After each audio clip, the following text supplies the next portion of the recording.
safe back here. Okay, yep.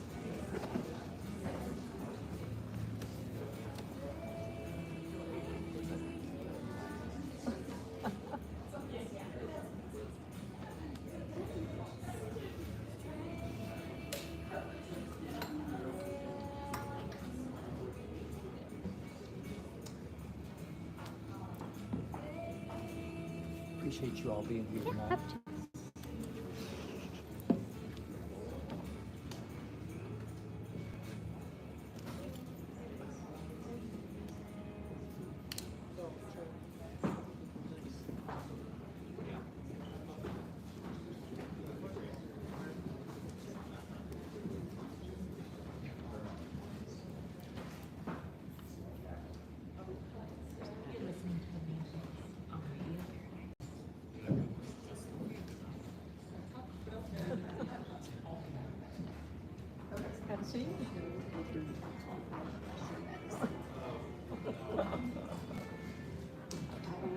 Bourbon work.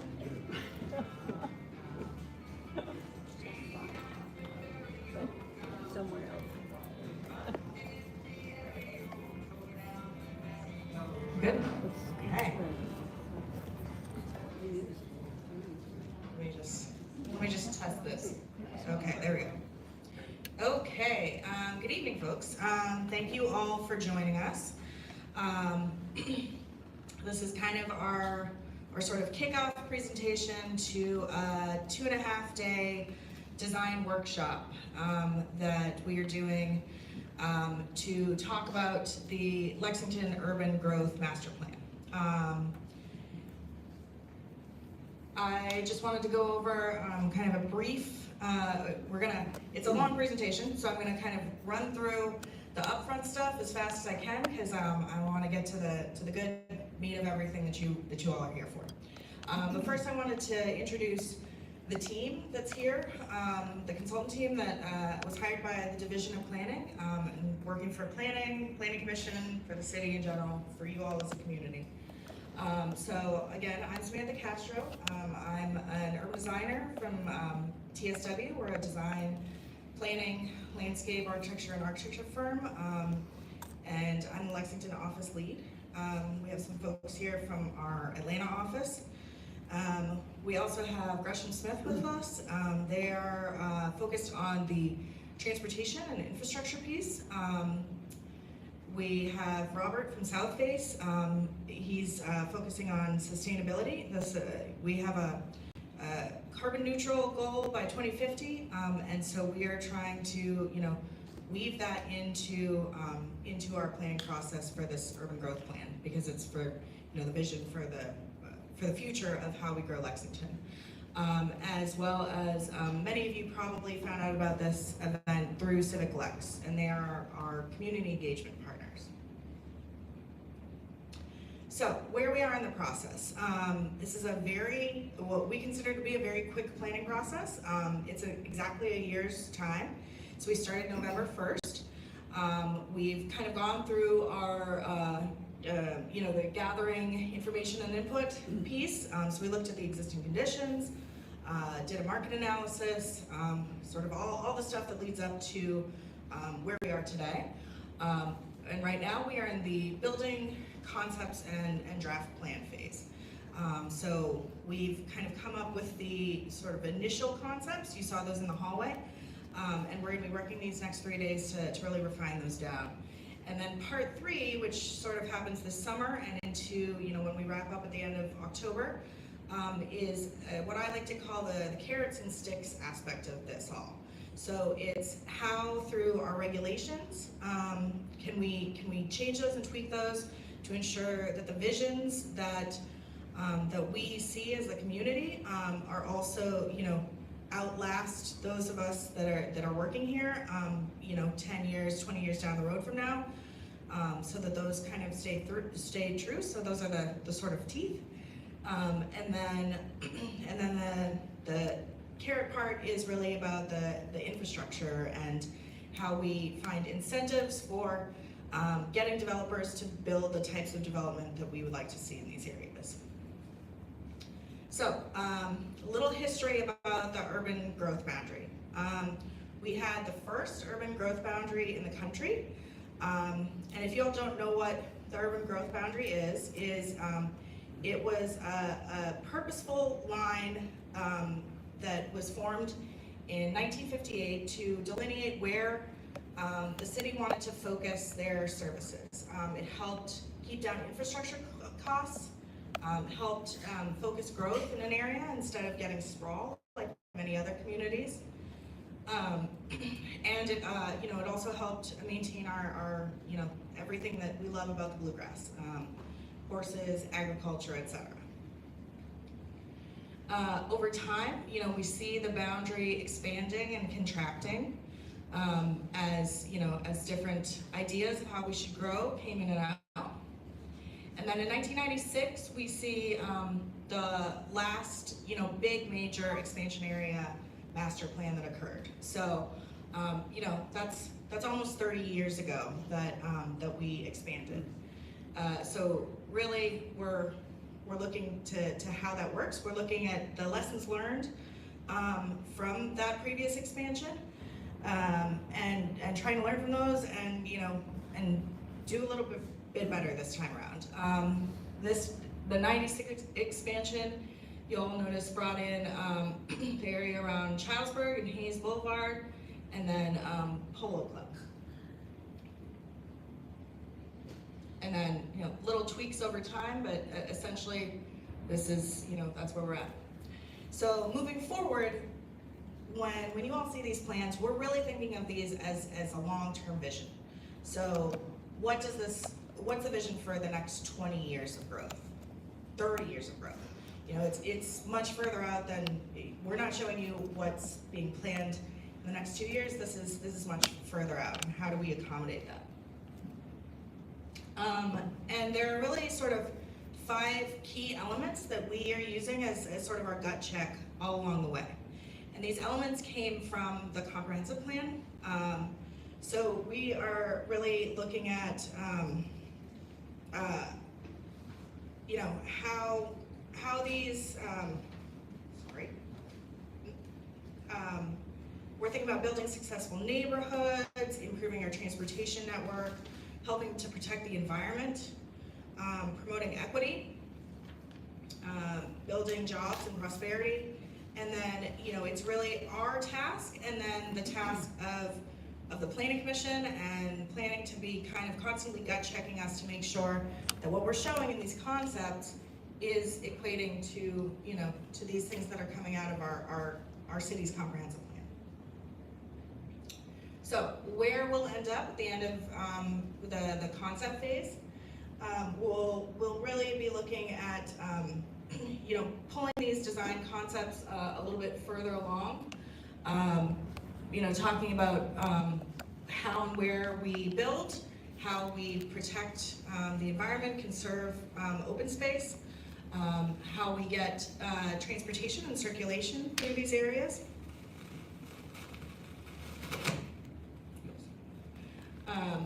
Okay, so the areas in question.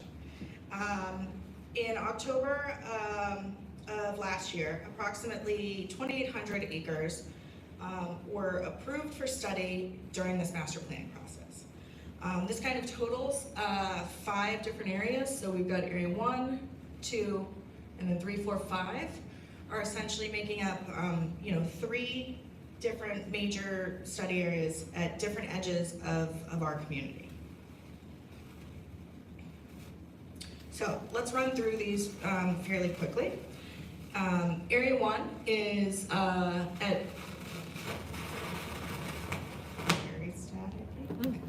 Area 1's at Parker's Mill and Man of War. It's our smallest area that we're looking at a little over 150 acres. It's 163 acres. Right now, it's really mostly just used as pasture land.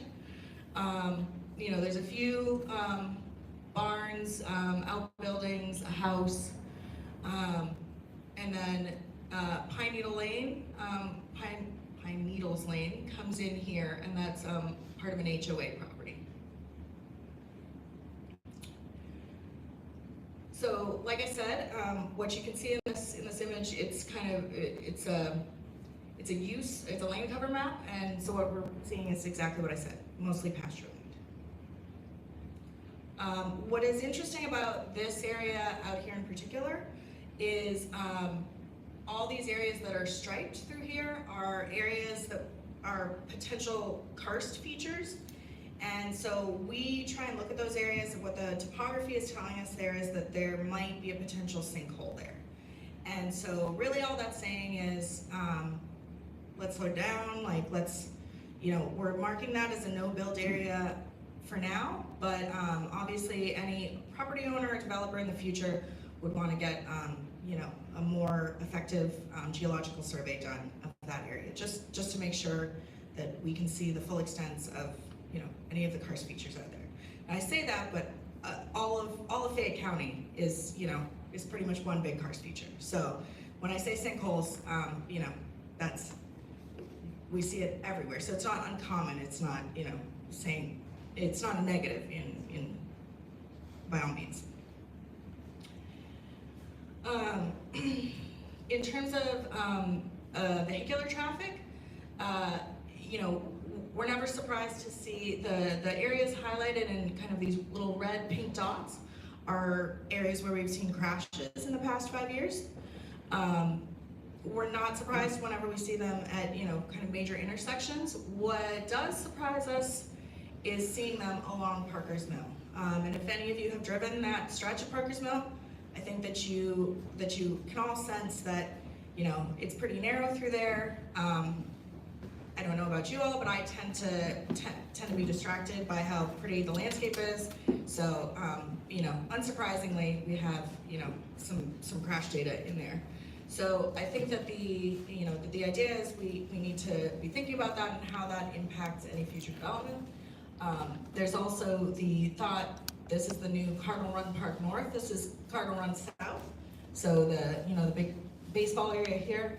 But then this is the new park coming into the north. So there's also thoughts of how will that impact traffic in the future. In terms of multimodal, so when I say multimodal, I mean everything, that's not a personal vehicle. So that's everything from transit, bike, pedestrians.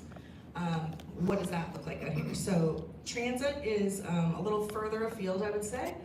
But what this area does have going for it, as opposed to some of the other areas, is there's a lot of trail and sidewalk connectivity within the Beaumont neighborhood that can be tapped into here. So this is a really good opportunity for us to get other forms of transportation for folks that don't have a car. When we had our public meeting back in November, we sort of asked everyone, what if you could divide the area up into pieces of pie, what would this area, what would you hope to see in this area? What would be the sort of percent makeup of neighborhoods, environmental versus jobs? So for this area, we were seeing predominantly neighborhood as kind of a goal. Okay, moving on to Area 2. Area 2 is out Winchester Road. Here's where Polo Club sort of tees into Winchester Road. Some of you might know Hume Road, and obviously here is I-75 and 64 coming this way. This is our largest site at over 1,000 acres. And it includes this single-family area along Hume, and it's currently, being used mostly for farms, for farm and crop rotation. As you can see, like I said in this picture, you can see where the yellow indicating pasture land. What's interesting in this site is that this is really the confluence of we have two streams coming through here. That's kind of the area shown in white. And so there's a decent amount of floodplain that goes along with this that that we need to work around for any sort of development plan. But other than that, the green and yellow are really just kind of an indication that we've got sort of a gently rolling hillside, which we as urban designers love to work with because it gives us a chance to kind of make interesting places where, you know, everything is not flat. So you're working with the topography to get in interesting patterns of development. Unsurprisingly, for anyone that's driven Winchester Road, we see a lot of crashes right up around the on-ramp to I-75, and also where Hume Road comes out. There's no signal there, so you know it's kind of a go at your own risk type of situation. And then also here where Polo Club is coming into the light here at Winchester. And I want to go back to this and stress that this is what we're seeing today, but obviously with the opening of, you know, of the new Baptist hospital out there and any sort of additional development, including the middle school, you know, it's really hard for us to judge what the traffic patterns will look like until we kind of see what that build out is. In terms of multimodal, the area is, you know, kind of, it's a little bit isolated from any sort of bicycle pedestrian network. But what it does have going for it is, this is the one site that has transit that's actually relatively close. So we have transit service sort of all around the Sir Martin area here, and you know, it's not a far stretch to think that that it could, you know, make its way in here, and also the idea that, you know, eventually serving, you know, we would want to serve transit in the area of the new hospital.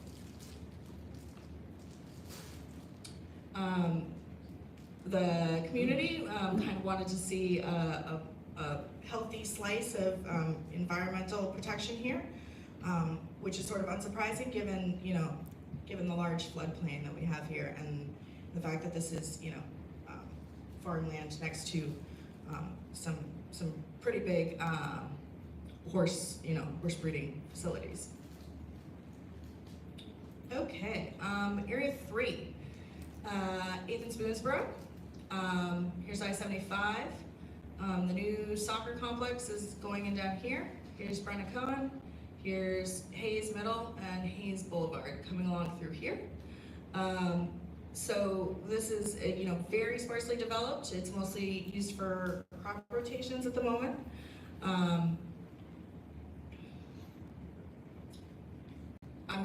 We're kind of grouping 3, 4, and 5 as we talk about these all, since they're all right next to each other. Here we've sort of turned ourselves on our side so we can fit it in, but this is Canebrake Drive. Most of you probably have not driven Canebrake because it's a dead end. But it comes in here, here's Blue Sky, Industrial here, and then Todd's Road. So this is, if you're driving along 75, this is sort of everything that's, you know, off to the east as you're driving along. And then finally, Area 5 is Blue Sky. The big chunk of it that is sort of the industrial piece that we all know will be considered in the future. That's a future study, a future small area plan that the Division of Planning will be undertaking. So we're really tasked with looking at sort of the 4 corners of the interstate and what that could mean, including the old hotel site, and then this is, you know, if you've been out here, this does not look like it does in this aerial. Now it is all, you know, kind of raised for the soccer stadium complex, and then sort of future development area. So as you can see, so this, you know, we've seen a lot of yellow in our former maps. Here we're starting to see a whole bunch of red for showing developed property. You might be wondering about this kind of developed open space, sort of pink area. That's really just showing from the air, which is the way that that these maps are done. Really, it's just showing an area that has been really kind of highly used. So typically, like where you're laying down farm equipment, or it's not as, you know, as lush. This area is very, some of it is very hilly. The red is showing, you know, hill topography that is a little steeper than we typically like to build on, especially along Cane Break. So there are some areas in here that we need to like pay special attention to. And then the same thing along, you know, really along either side of the highway. But in some ways we might be able to use that to our advantage, and we'll talk about that in a little bit. Traffic counts are, you know, obviously this is one of our busiest used corridors. You know, we're seeing kind of typical crashes in here, but I would say that the sort of biggest area of concern is along Hayes, and really how that backs up during peak hours, so in the morning and then, you know, in the afternoon. But there are plans, for those of you that have heard them, there are plans to do R-cuts. R-cuts is a very technical transportation term, but it's a way to do a system of medians that forces you, instead of being able to take a left, you have to go up and around and turn around, and it's supposed to help alleviate that left turn movement from being a crash point and a point where people back up, and get people to move more freely through there. So that's currently being undertaken up to Hayes, and then there are plans to bring it all the way down to the soccer area in the future. Multimodal in these areas is very tricky. And this is when we talk about some of our biggest lessons learned from the previous expansion area. One of them is in this Childsburg area, and it's the fact that all of these neighborhoods are cul-de-sacs that don't allow any future movement through them. So there's no way to get, you know, it's very difficult to think about getting roadways through here, much less, you know, we can maybe get a few bicycle pedestrian connections into this neighborhood. But for the most part, you know, when you put a cul-de-sac at the edge of your development, you're blocking off any future expansion possibilities. We've got kind of an equal split. I would say that there's, you know, this one's heavily bent towards jobs, and I think that had a lot to do with Blue Sky being part of this area. So I'm going to really quickly give you kind of the Cliff's Notes of the market study, and you know, bear with me because I am not a market analyst, so I will give you, you know, sort of what was said by them. But you know, the entire market study is available online if you are so inclined. So really one of the big things to think about, and I'm sure a lot of you have seen this data up everywhere, is that we are looking at, between now and, you know, the next 20 years, we're really looking at quite a steady rate of growth, which for us in this case means thinking about needing to find another 25,000 housing units somewhere in the city. And whether that's in the expansion areas or through infill or through previous expansion areas, you know, that steady increase in the number of households means that 25,000 units has to come from somewhere, or they go to a surrounding county. So we took a look back at really what is available now in Lexington, and you'll see that the vast majority of our housing stock is single-family detached dwelling units. So that's your very typical single-family home. We have some townhouses and duplexes, some smaller multifamily. So these are kind of everything from, these are kind of typically garden apartments, some quads, things like that. And then all the way up to, you know, 10% of the sort of bigger multifamily. But I would have to say that a lot of those are sort of centered around the university campus, and are really, a lot of them are student housing. What's sort of interesting is that we're seeing sort of the number of building permits steadily increasing, especially in the the apartment section, in the multifamily section, and I think that what that's telling us is that people want a different type of housing typology that they want to live in. They don't always want to live in single family houses. A lot of people just want to live either own a condo or typically rent an apartment. So really quickly, we're going to define affordability. So affordability means that you are not spending over 30% of your monthly income on household expenses, including utilities. So that means like you're not spending over 30% on rent plus utilities. So anything over 30% means that you are cost burdened. So let's use a family of 3, for example. For Lexington, the area median income is $84,000. That's for a family of 3. Now imagine you are still a family of 3, but perhaps with just a single earner. So, such as a single mother, or you're squeaking by now on $40,000 a year. So that's roughly 50% of the average median, or the area median income. So, if you're calculating what is affordable to you, so you're not falling behind each month and kind of remaining in that affordable category, you come up with about $1,060 per month that you can spend on rent and utilities. Now, think about the fact that the average rent a month in Lexington, not including utilities, is $1,196. So think about how many people that means are now being cost burdened.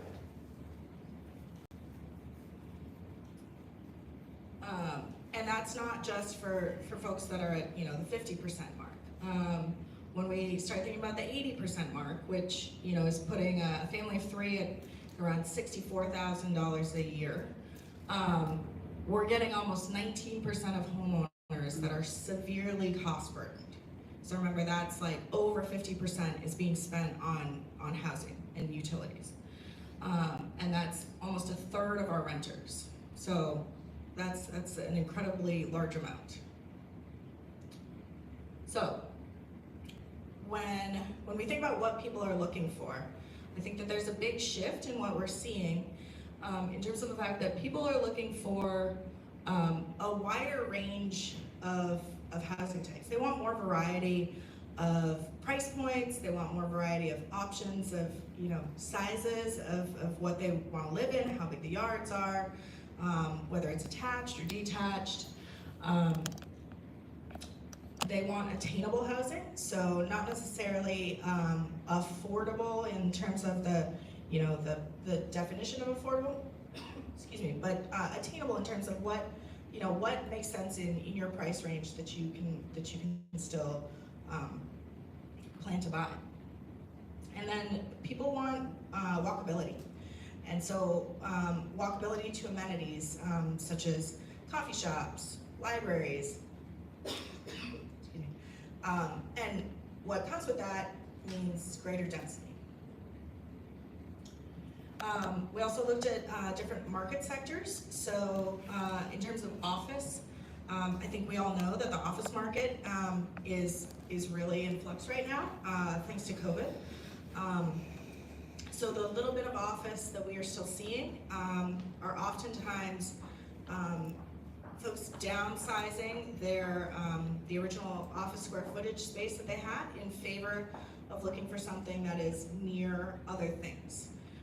So you want to move your office to a place where people on their lunch break can go out and drop off their dry cleaning, can grab some food, and make it back to the office all without getting in their car. We also looked at industrial and if that would be appropriate in these locations. When we think about industrial, we really look on a regional scale, and unsurprising to us, I would say, is that while Lexington is getting a good chunk of that industrial, industrial piece, it wants to go out in places like Coldstream that are already established and ready to go. Or it wants to go to places like Georgetown where the land is cheaper to build industry. Retail. So we are a city that has a lot of good regional retail centers, and they are highly established and have pretty good turnover rates. So typically retailers like to focus their investment on places where other retail facilities already exist. Retail is also very much based on, they like to go where rooftops are. So anything that we would be thinking about in terms of retail, other than some small neighborhood serving retail, is really about an if you build it, they might come type of mentality. So that's really what we have to think about when looking at big retail coming here. So our approach.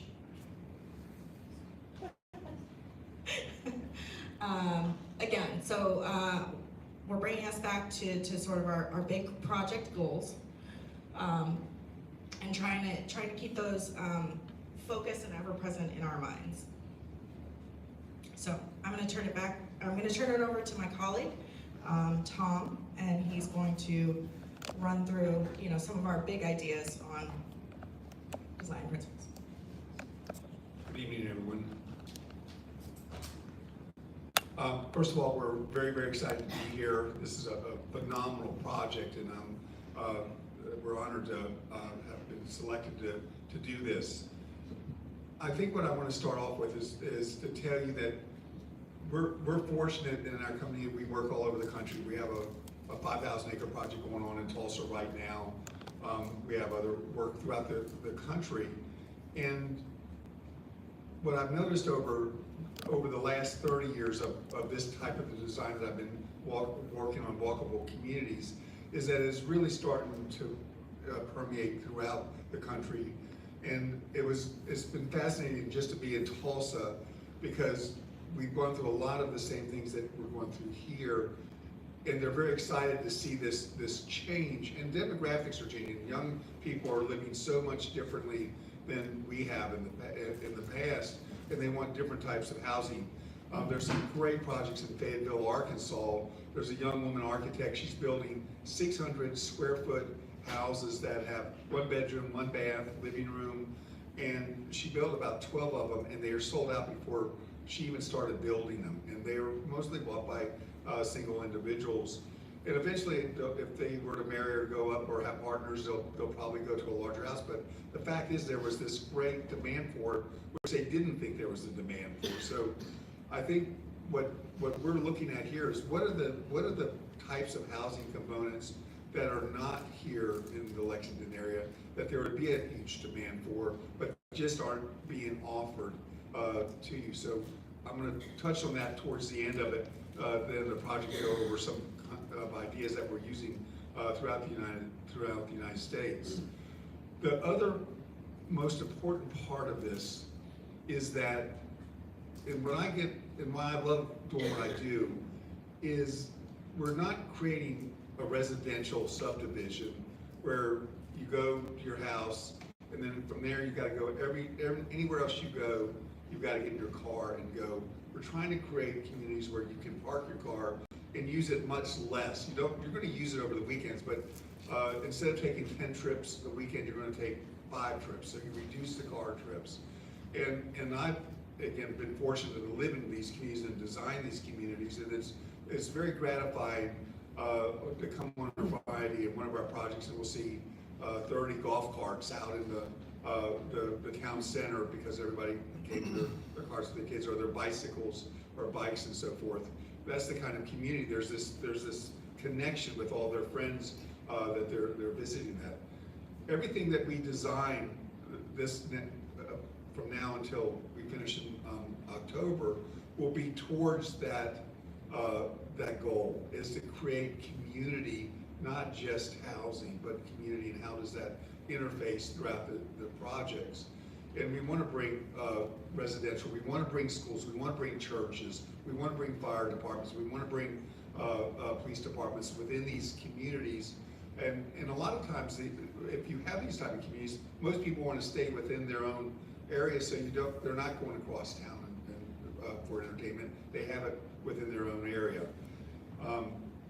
It's something that has worked for me in all the projects I've worked on 100%. I've never seen or had a project fail. And where they really are successful is where they've never been done before, and you've never really done it before. The closest one you have right now is Norton Commons in Louisville, and if you've not been to Norton Commons, I certainly would encourage you. It's an hour drive to go look at Norton Commons. So where we're at right now, let's see if I can operate this thing. Remember,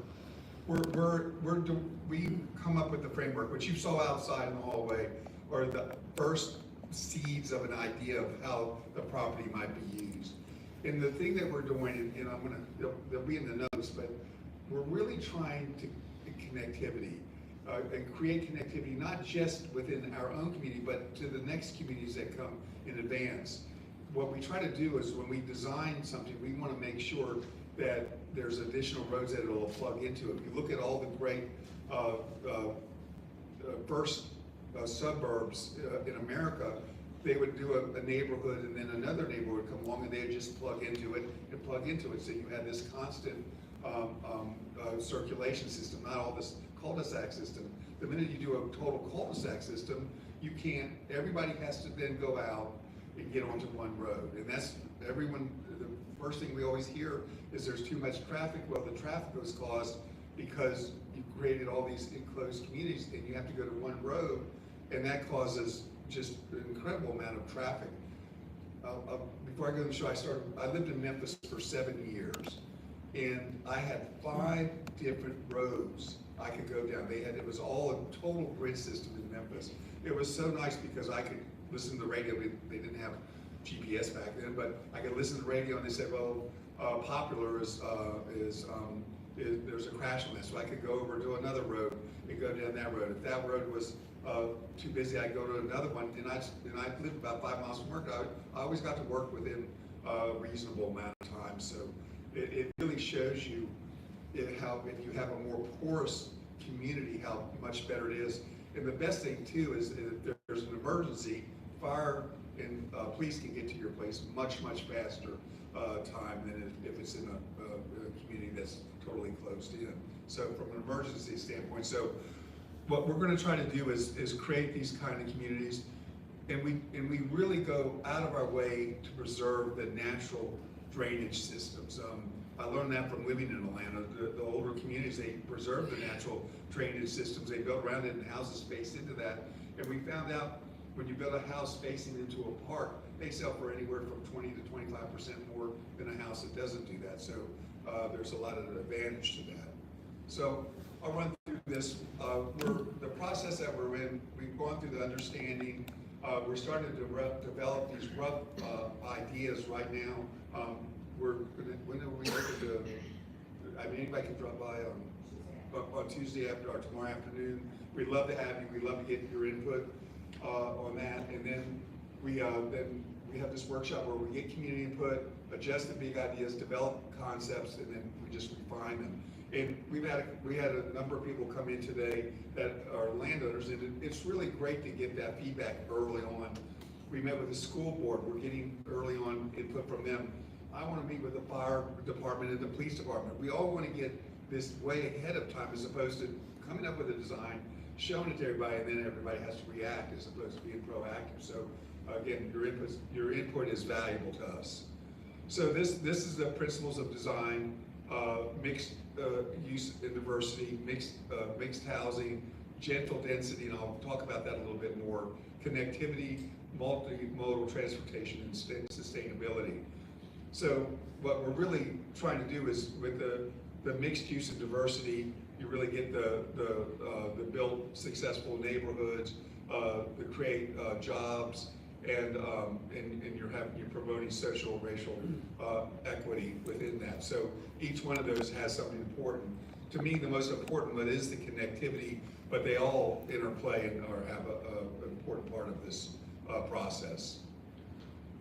Mixed use diversity, again, that's sort of the key component, is if you have mixed use, you can have shops on the bottom floor, and then you can have living above. One of my greatest projects, I feel, that I've been involved in is called Downtown Woodstock in Georgia. And when we started that project in 2005, you could stand in the middle of Main Street and there were no cars. It just was not used. So the developer bought 30 acres downtown because there was only 4 houses downtown on one side of the railroad tracks. He bought that land at $200,000 an acre, and we built a 30-acre project with 15 units per acre, but a downtown. That commercial district now makes more money in tax revenue, and it's only on 3 acres of that commercial. It makes more tax revenue than all of their big box combined on Highway 92. They make 5 times more in tax revenue just with that. And their Main Street, everybody's complaining about the traffic is horrible, but the fact is it's fantastic because people see it, they go through it, they stop at these great restaurants. But what it did lead us to do is they're buying property and creating a more gridded system. So now they bought created 2 additional streets so they can alleviate some of the through traffic. So mixed use is a very important part of our philosophy on this. And then what does well-designed mixed-use housing? It's really using single family, promotes portability. Another thing is some of them will have carports instead of garages. If you don't build a garage, you save $25,000 that you can put into the house. And so having some different, and we're even designing houses that are selling for $750,000 with no garage because they'd rather put that money into the house. So, but we also have garages, so everybody has a choice in that. Provide visual diversity and interest throughout the area. So we're mixing those things. The most important part when you start mixing product is to make sure they're designed at the same level and quality. That's what makes it work. If you put in real cheap housing against very expensive housing, that's not going to work as well. But if you have the same basic square footage, they're just smaller, it works very well from that standpoint. Density, we call it general density because we're not, density in New York City is 200 units per acre, and San Francisco is 75 units per acre, where my son lives. We can't get to that level. It would never work. So we're trying to get into some densities. If you get to 6 units per acre, that's when transit really starts to work. So we're going to try to go a little above, as a baseline, above 6 units per acre. But this is Woodstock, downtown Woodstock is the top one, and then the lower one is in Atlanta. That might be, that's West Side Station. So, but downtown Woodstock, we had one building that was 5 stories, and then the rest of single family loaded, and it was about 12 units per acre. We mixed uses, greater support for retail and other economic drivers, and then it creates great entertainment areas. Connectivity is that we really want to see connections. It reduces isolation, reduces traffic congestion.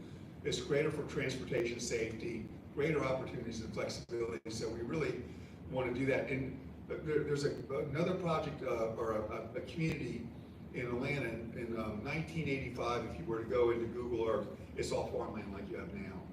And the big mistake they made is they have one road going east-west and one road going north-south. And that's all they have. Everything else is cul-de-sac. And 80% of the people that go on those 2 roads do not live in Johns Creek. They're just going through. And so that's the downfall of creating collectors. You want to have more diversity, and they beg us to figure out how to solve that problem. The only way you can do it is build above it or increase the lanes, and then that creates induced demand. So we really want to get that connectivity in. Thanks. I'm going to jump in. I'm going to jump in on a few transportation slides here. So, as Tom mentioned, connectivity is really about designing for the future. And when you have these loop and cul-de-sac configurations, it doesn't think about the future. A few other things that I really want to point out with the loop and cul-de-sac system is the shapes of lots are not efficient for high density or higher density. And there are not very many direct routes, which do not help with multi-mobility. And so why is multi-mobility important? So as Sam described, multi-mobility is anything that's not driving in your own personal car. So it brings in transit, it brings in biking, walking, all of these other modes. And it's been shown that the underserved communities have been more highly dependent on this type of travel. So it's important that if we're trying to increase equity, that we provide these types of networks.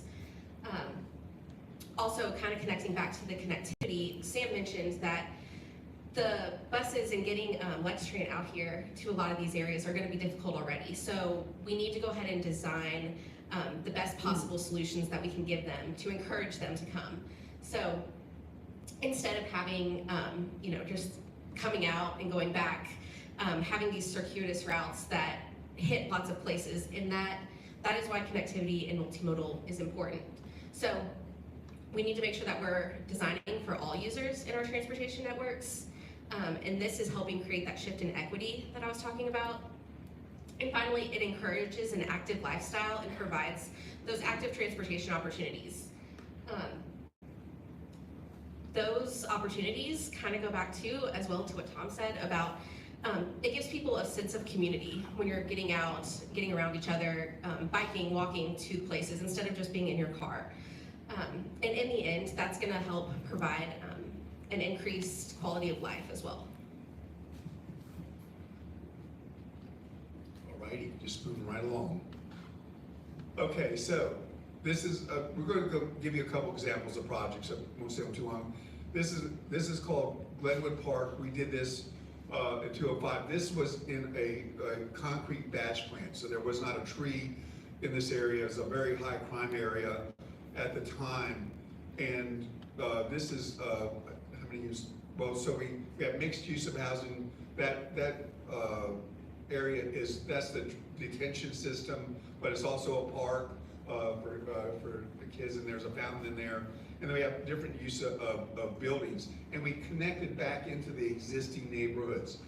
We are so proud of this because this is encouraged over $1 billion of additional of developments that have occurred around it. Before this project came, nothing was there except lots of problems. So we're very, very proud that this was the catalytic project that started that. We had commercial in this, and the commercial did not take off for another 10 years because there was no, there wasn't any traffic on the road at this time as well. Now the road is heavily trafficked, and we have bike lanes and so forth on that. This is the Norton Commons project in Louisville. Again, they have a really great downtown center, mixed use product, which I think that says that, so there's diversity, the gentle density where they're having smaller lots. We're talking about single family detached houses. We have a project in Atlanta that we have single family detached and townhouse combined on 1 acre, and it's 21 units on that acre. But they're beautiful housing products, so we can get it with the single family detached as well. Then visualizing density, so Norton Commons, that's about 6.5 units per acre. There's 595 acres and there's 2,800 units. Glenwood Park has about 12 units, almost 13 units per acre on that, and it's a combination of flat townhouses, apartments, and single family detached. This is Manchester, which is a very small. This is the project. I'm having a hard time reading this one. Right there, that's the 21 units per acre right there. That's the townhouses, single family detached there. And then that project goes down through here. My client and I, we just got back from Europe, so they feel like European streets there. Fire department would not allow us to do that here in Kentucky, but it's a great project. What about Lexington? Beaumont Central has 3.2 units, and that's because it's on those larger lots. And that's not to say that we don't want to have some of those. Again, I think we need to give everyone a choice to buy that, but that is not what's being bought today in most of the country that we're seeing. There, people are downsizing, wanting smaller footprints, somewhere in the 2,000 to 2,800 square foot, and we're even designing 1,800 square foot, 2-bedroom, 2-bath, like that. In the Hayes Boulevard area, that you have 7 units per acre, and then in Walnut Creek is 8.2 units per acre. In Kenwick is 8 units per acre. So you're seeing in your old downtown area where you had these small, skinny, long lots that they're getting the 8 units per acre right there. So our sweet spot really is, we call this a transect, but we have a suburban, the central urban, and the urban center. And each one of those has a certain density, but they fulfill all the needs that you all would have. I mean, some of you are going to want to live in that single family big yard detached, so you live in the T3 and the T4. It starts to get more townhouse, duplexes, some small apartments, maybe 10 units per apartment. And then as you get into the urban center, you're having the more mixed use where you're having apartments or offices above the retail. So we're going to, these are outside. You'll have a chance again to look at this, and we'll be out there after this to answer any of your questions as well. But what we really try to do is set the framework of what could happen with this land. So we were here a few months ago. We spent all day going to all the different sites and looking at them. And then they did it as well today. Some of the guys went out today to look at them. And then we had some of the landowners come in, as I suggested, on that. So the initial concepts show general recommendations for group potential land uses, groups of intended densities, street networks, open space, water, in unbuildable areas. This is area 1. So, you know what? Why don't you come up and just go over this, because you gave such a good. Okay, so area 1, let's see here. So when you kind of see this, black dash circle here, we want to think of everything inside of that as being what we're calling a neighborhood hub. And these areas are so big that you should really think of these neighborhood hubs almost like a town center unto itself. I know that we're putting this all within the city of Lexington, but anywhere else in Kentucky, these would be their own towns. So the idea here, this is one of the only areas where we have access to two major roadways. So we're really using that to our advantage and bringing sort of a major avenue through. We're working around those areas of karst that I had talked about before, and we're calling those non-buildable areas. But like I said, non-buildable for now. But obviously, we can look further in the future about the edges of those might get a little smaller if you started to look at them.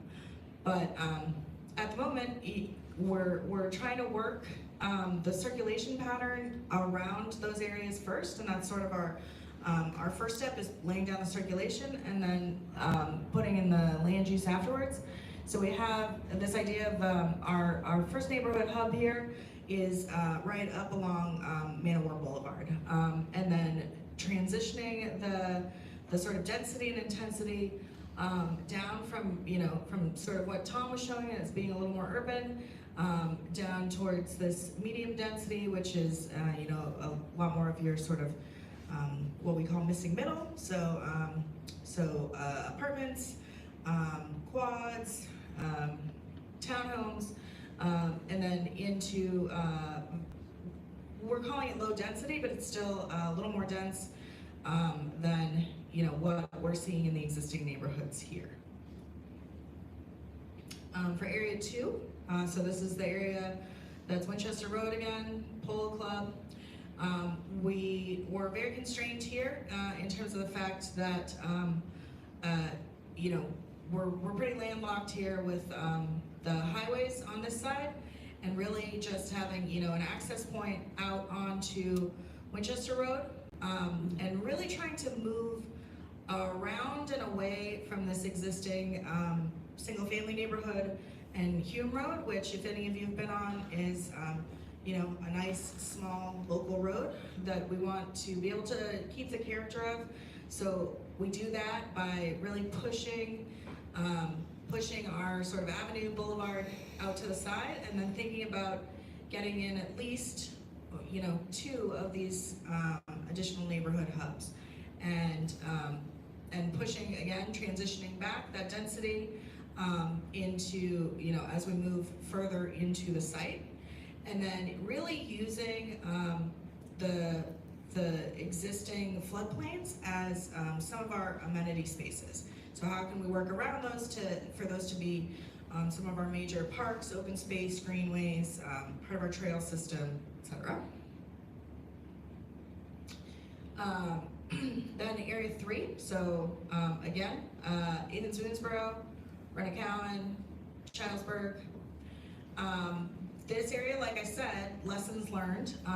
There's no way for us to kind of crack this side of Childsburg and get roadways that connect through. At most, we might be able to push through a few, the little dashed lines here that have like the, you know, really small dashes are really just showing bicycle pedestrian connections potentials. So potentially pushing through here at Hayes Middle, and a lot of that is, you know, the thought that this area would then also have students and children that would finally be able to walk to Brennicon instead of having to get in a bus or in a car and come around to it. We, you know, as part of this kind of soccer complex district that they're hoping to build here, and then also just given the land available right up against the edge here, you know, there is some opportunity for quite a bit of density right up along Athens Boonesboro. But a lot of the circulation in here is sort of, we're circulating in and through the site. You'll notice we have a few real pie in the sky connections, overpasses, underpasses over 75, and that's really sort of a big relief valve, because I'm sure you saw it out there, but you know, we start looking at the number of potential households, and if we're getting, you know, 10,000 new houses in this area, we need to help them get out to other areas in ways that maybe don't involve just putting them all on one road. Again, we're kind of tilting our heads to the side here and looking at Canebrake. And one of the big reasons that this area was brought in by the Planning Commission members was to think about trying to alleviate some of that traffic that we see out there on Hayes Boulevard, because as a lot of us know, this is Todd's Road, and we have Athens, Boonesboro, Richmond Road, and the only way to get from one to the other, unless you go all the way back to Man of War, is to go across Hayes. So Canebrake could act as another means to get over and across. You know, we're sort of envisioning some neighborhood hubs up near Todd's. This is a pretty decent sort of wide width of land up here, and then, you know, some low density in and through along Canebrake, and then possibly even a little bit of light industrial here as sort of an extension to the Blue Sky area. And last but not least, this is Area 5. So again, here's the sort of crossroads of Athens, Boonesboro, 975. Really thinking about creating this district around the soccer. And then, you know, while we realize that there is sort of a reality that you do need things that serve the highway, is how can we do that better? So what could these 4 corners of the highway start to look like, as well as, you know, some of the spaces that will transition You'll also notice we are kind of everywhere we possibly can, we are trying to show dashed lines going off to potential future expansion areas. And that's because we want to ensure that what happened in the past, we've now learned from, and we want to make sure that we are setting ourselves up always for the future of stepping out these streets here so that we can continue those on.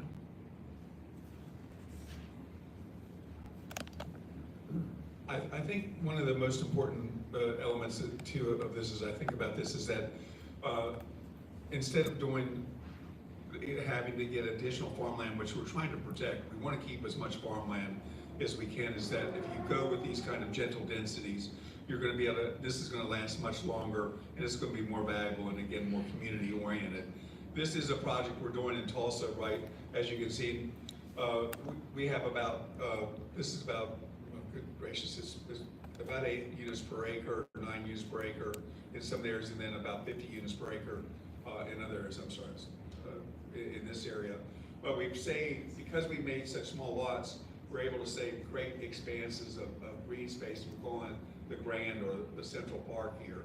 So this is what this will do. We create street networks, specific buildings, and their association of land uses are important. Townhouse, retail, open spaces become so critical. Now you have greater access to open space, water, especially stormwater detention. We certainly consider that. We try to use the natural drainage systems, parking, and then vegetation.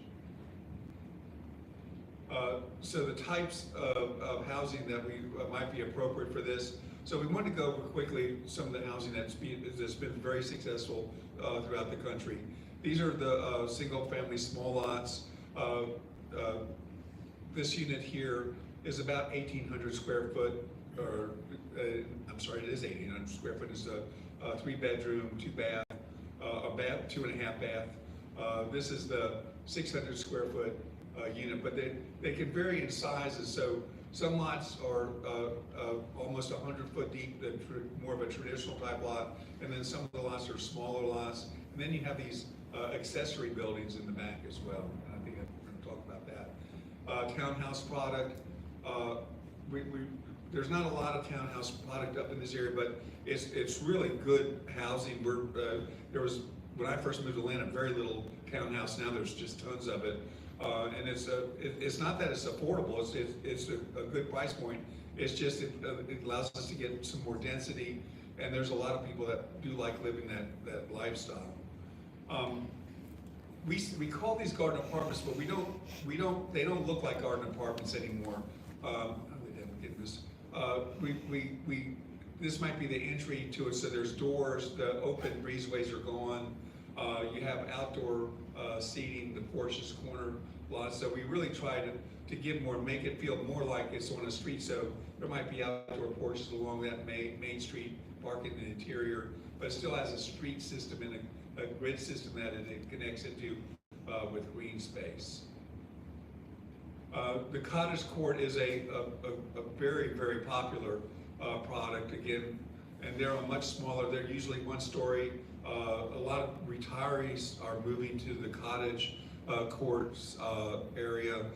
They become much more, from a price point, affordability, since they're only 1 story. They're usually anywhere from about 900 to 1,200 square feet. And then you have we're building houses with it, with a garage, and then on top of the garage is a dwelling unit, so it's a good rental property. And that's becoming very, very popular, again, throughout the country.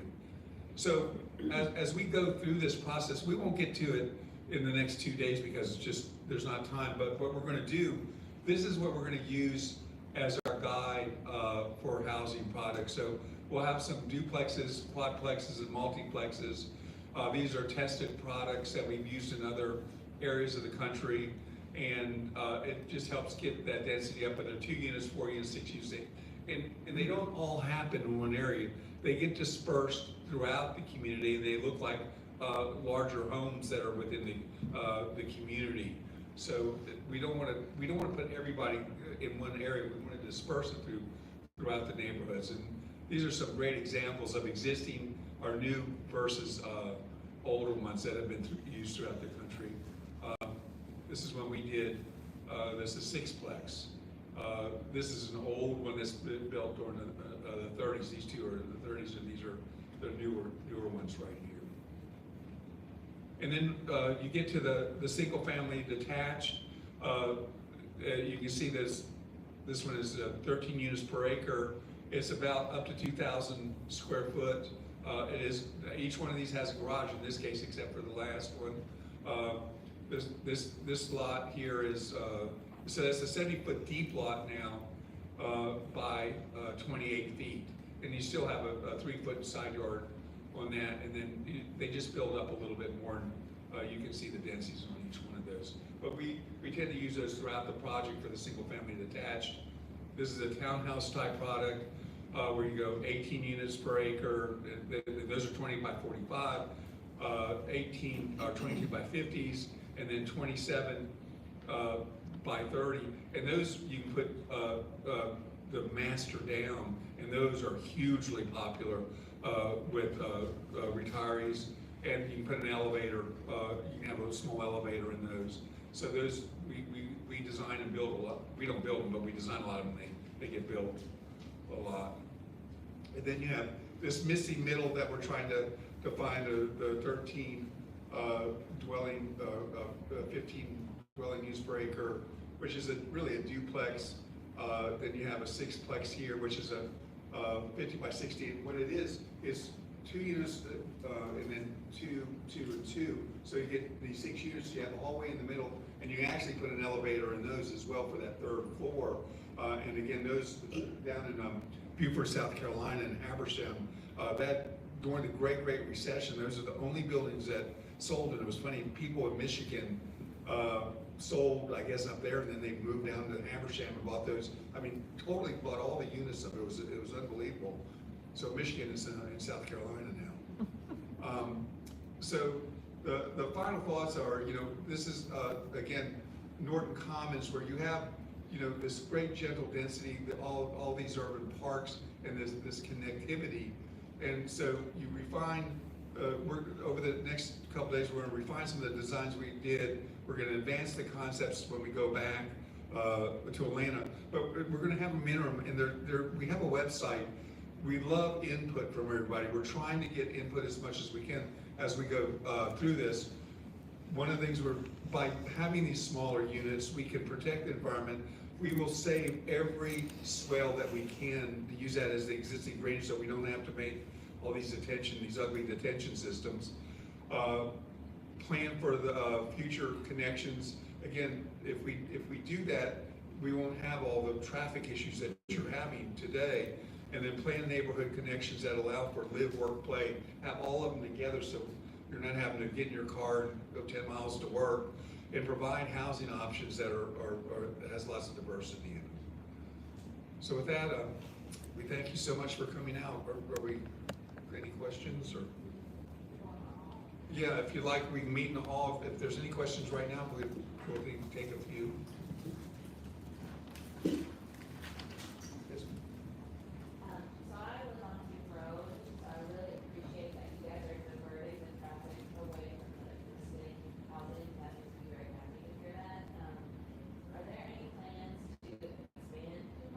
No.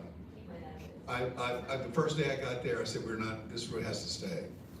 I mean, it has to stay. I mean, you can't, one of the things that, I'll tell you one quick story. A developer took me in Tennessee to this site. He says, I want you to give me this site, and I want it to be protected, I want to look at it.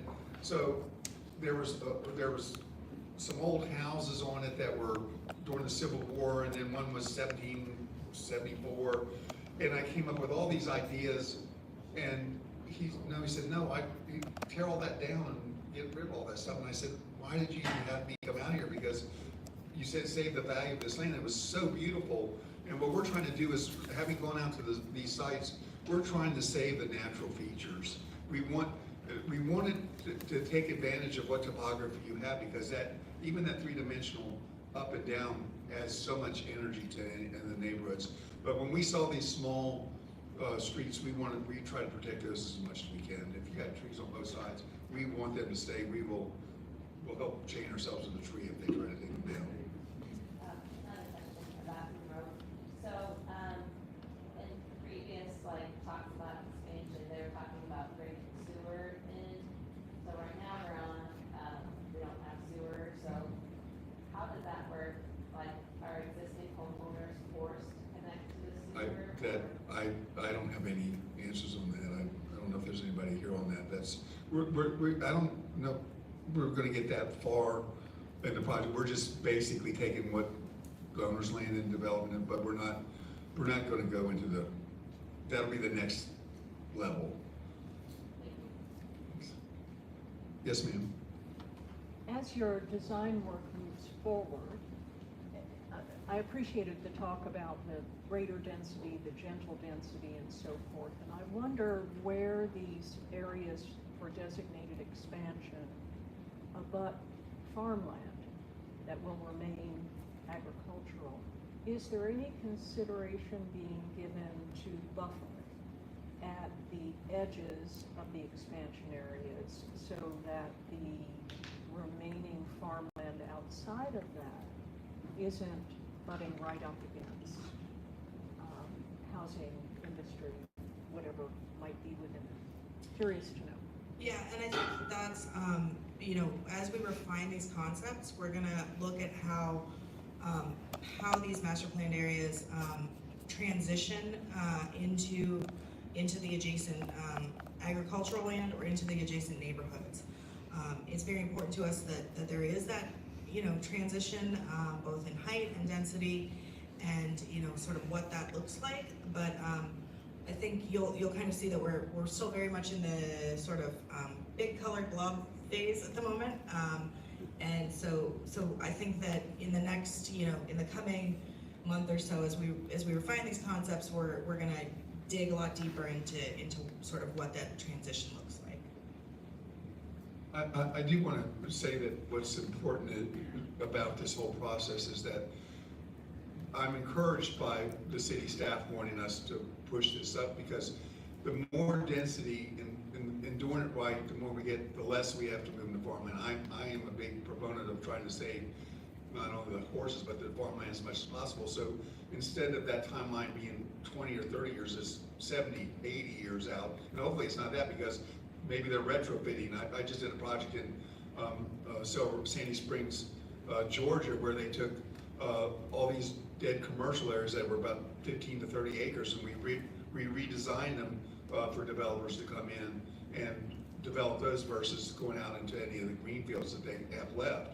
So part of this process is that you should show where it would connect if in fact it ultimately does. But the fact is, if we do it right and we do get the density that we're looking at, that should be that should work very nicely. As you're creating this lead of housing stock, how are you ensuring that's the housing stock that it actually needs, and also maintaining it to be affordable for those who don't have it? Well, we're dealing with, or working with landowners. Some have come, one flew down and looked at projects we've done down in Atlanta Metro. We have so many great examples. And we're trying to show the different affordability versus the workforce house. I don't call it workforce, but more attainable type housing. And it's all about the footprint sizes, really. It's square footage, downsizing the square footage. Again, like I said, it has to be built into the same quality. But we're working. We're working with there was a builder from represents the builders group, and he was talking to us about what is happening in Lexington and what isn't, and so we started pushing them on, well, we need to introduce additional product into this area, and how do you go about doing this? So I think that thought process has started. Yeah, and I think one of the things that we're trying to really put at the forefront too is we know that when we talk about affordable housing, actual truly affordable housing, that really has to come hand in hand with transit. And like Andrea was saying, it will be a while. The reality is it will be a while before transit serves a lot of these areas. It's beyond a lot of their transit routes. So the idea is how do we ensure that we've created development that can accommodate transit in the future, which then helps us get that affordable housing. We've also had some discussions with Habitat and some of our affordable housing groups to kind of talk to them about how can we help you get into these areas. So it's very much ever present in our mind, and we think a lot of that can be achieved by creating this variety of housing types, because that's really what people are looking for. They want the variety. You want options, because you change in the different phases of your life. What I wanted as a 20-something-year-old single woman is very different than what I want as a 40-something mom of two. Question? I was really going to ask a question very similar to the one the previous questioner asked, which was about affordability and how to ensure that in these areas that you describe as being kind of almost isolated in a sense. There's, you work, you play, all in the same neighborhood. You don't leave in your car very often because so many of the amenities you want are right here. That sounds lovely as long as there's a mix of not just housing types, but housing affordability, so that we change the pattern that has been so typical in Lexington and so many other communities where we're really segregated both by race and income, or wealth, and how to move forward with that. So it seems like to ensure somehow, and I don't know how you do it in the planning and design that you all are doing, or in the design plans that the eventual developer comes up with, but to ensure that mix. Yeah, and I think some of that goes a lot towards that sort of carrot stick piece that I was talking about, which is the third part of what we're doing. And it's also, I like to talk about the term civic infrastructure. So we, oftentimes we talk about infrastructure as being roads, utilities. Those are the things we think about. But civic infrastructure to me is putting all the stuff in that people want to use on their day-to-day, that makes it a place. So whether that's your daycare, your library, your elementary school, your community center, your parks, and how you tie that into the design is really that really starts to get to at making a holistic neighborhood. Anything else? Okay, well, thank you all. We'll be in the lobby if you have any specific questions, I'm sure, about areas that you're most concerned with, but thank you all for coming and spending your evening with us. Tell everybody else about the